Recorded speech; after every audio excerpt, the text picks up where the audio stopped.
Hi Naomi. Hi Susie. We're here this afternoon to have some conversations with each other and with you about how we might talk with children and youth about the events over the weekend in Las Vegas, as well as other natural disasters and tragedies that seem to be happening all over the world frequently. Before we start with those resources and conversations, we're going to open with prayer. God, our Creator, turn our eyes to your mercy at this time of loss and confusion. Comfort those who mourn the loss of someone they love. Shine your light into the darkness and instill in us a holy hope for the future.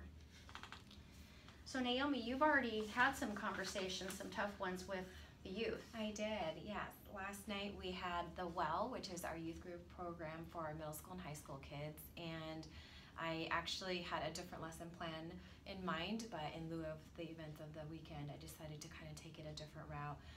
It was already part of our devotion series, but the topic is, why do bad things happen to good people? And so it was a hard conversation, but one that I feel, especially with teenagers, because they're exposed, whether at school, with their friends, you know, to be able to just open up those conversations and not be afraid to talk about, you know, the events that have been going on. And whether or not you have all the answers, I don't feel is really important, as long as they feel they can talk about it and they can ask those tough questions, and it just becomes a dialogue with your family, with your kids about, you know, yes, there are terrible, horrible things going on, and how do we respond? What can we do? And so the discussion last night, again, there were those hard questions, and we just wrestled with them. We didn't have an answer. We didn't come out with a clear sense of, okay, that's why this happened. But I think it really allowed all of us to just really start to look at where is God in this, because sometimes that's so hard to see. So that was kind of our conversation that I think will be ongoing over the next few weeks. I'm sure. I like the idea of wrestling with questions. As parents and as teachers, we feel like we should have an answer when a child or a teenager asks a question, and we agonize over saying, I don't know.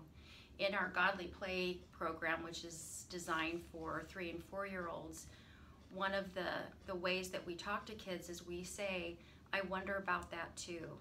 That's a mystery to me. Let's keep talking about it. Let's keep thinking about it, rather than being afraid that the question may come to you with no plausible answer.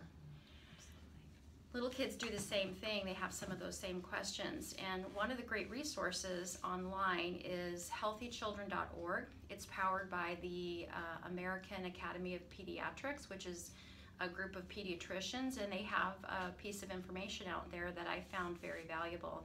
And they suggest that no matter what age your child is, that you begin with a simple question, and that is, what have you heard?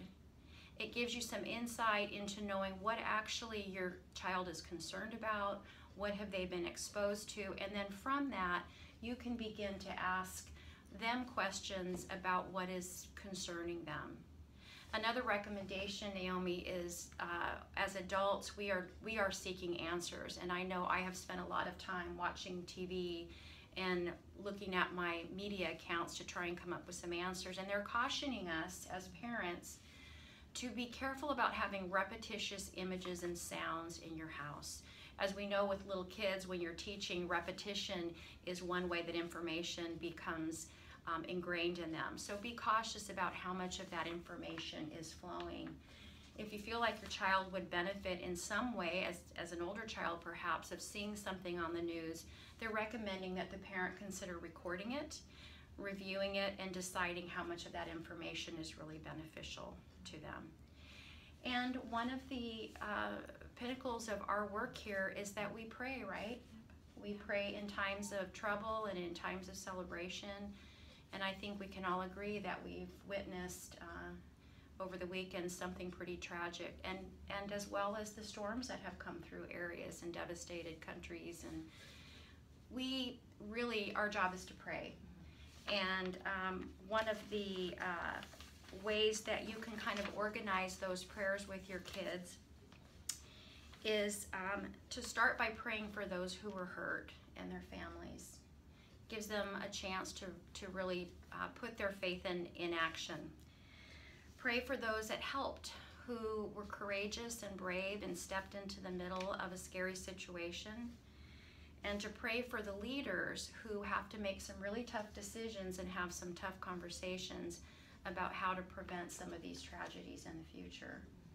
And what I like about that is when we pray, we're actually embodying hope. We're saying that we believe God has something in store.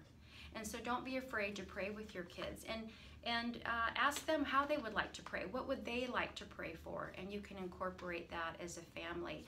The other suggestion is to have all these conversations at a time when your child is most able to pay attention, to be comfortable, and to be relaxed. That's great. And last night we did do a time of prayer at the well, and I feel we were all kind of struggling to find the words. And so some of these examples that Susie gave, it is great to just know where to start in a prayer. But you know, if you need to just sit in silence, God already knows what's on our hearts and what we're thinking. So that's also just a good reminder that maybe you don't have the words and you can't find the words, but God knows. So if you need additional resources, or as always, remember that your staff here at Christ Church, all of us are here to support and care for you and your families. Thanks. Thank you.